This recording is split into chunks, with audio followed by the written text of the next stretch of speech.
Hello everyone, welcome back to the channel. In today's video, we are going to test something really interesting. Instead of manually writing code, we are going to use Google's AI Studio to build a complete Android application from a single prompt. The exciting part is that we are not going to spend hours designing screens or writing business logic. We'll simply describe what we want, let the AI generate the application, and then see how good the result actually is. Can AI really build a usable Android app in just a few minutes?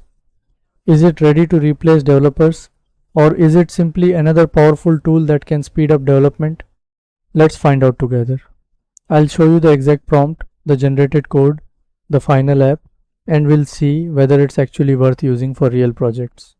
So without wasting any more time, let's jump straight into Google AI Studio and start building.